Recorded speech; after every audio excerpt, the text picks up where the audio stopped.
This is Union Station, one of the most famous landmarks in Portland, Oregon, the city of roses. A wonderful place to visit, which we will in just a little bit.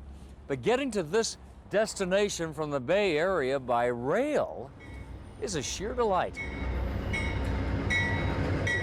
From the moment you step on board, with its comfortable cars, roomy recliners, and friendly, attentive service, railroading is as much fun as backroading. We've done a lot of car trips and we've done a lot of plane trips, but the train so far is the most fun. It's an opportunity to relax and take your time, and it puts you right up into the scenery itself.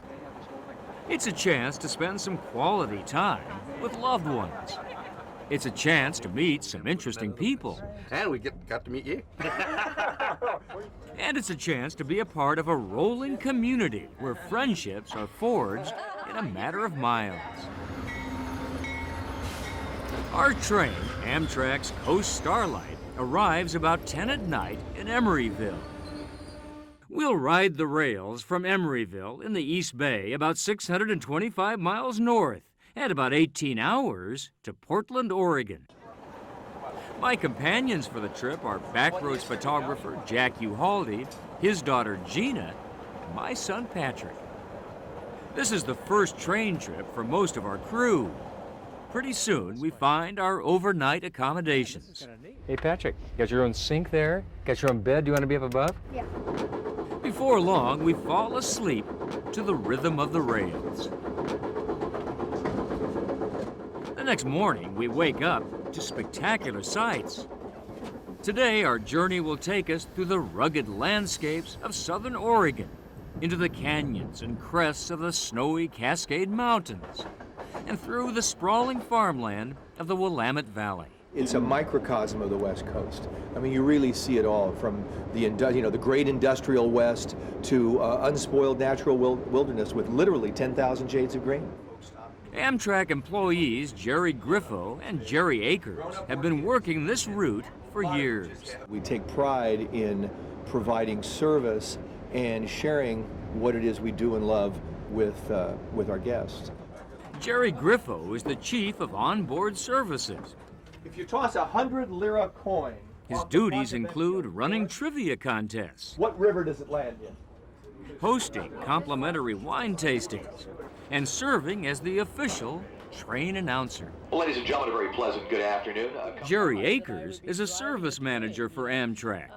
I always remember as a little kid looking at the, waving at the caboose as I went by, but never thought of driving one.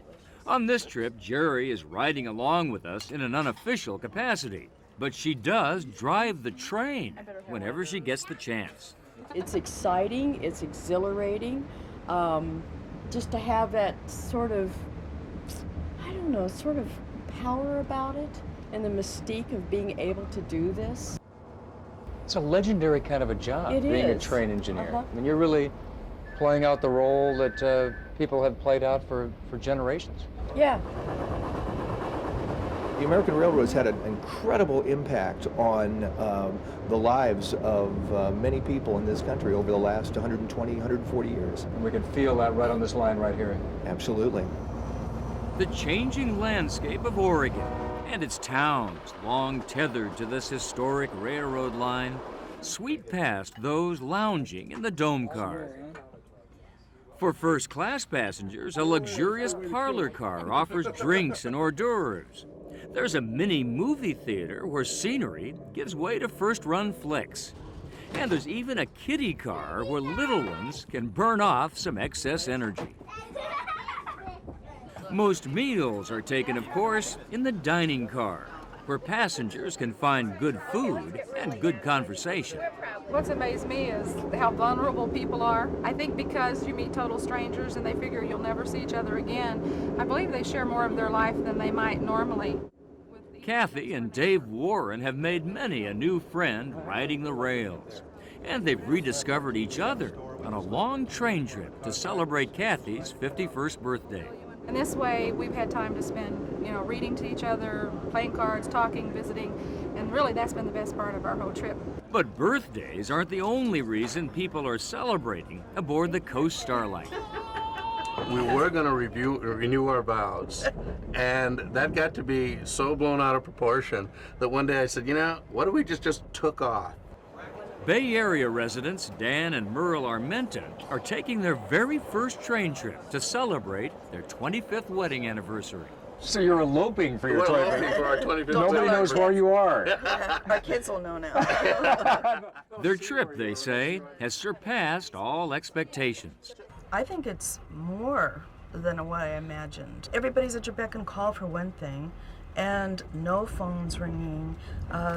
You can look out, you can close the drapes, have some quiet time, get up, walk around. There's many things to do. If you haven't done it, do it. Yeah. That's probably the bottom line. The other bottom line is that all good things must come to an end. At 4 in the afternoon, the train pulls into Portland, and we must pull ourselves away from our rolling community. Hey, Michael, thank you very much. We're going to miss this train. While the Coast Starlight leaves for Seattle, we leave with gentle memories of first trips together, of scenery served up with a special elegance, and of good times in the company of total strangers following the northbound tracks.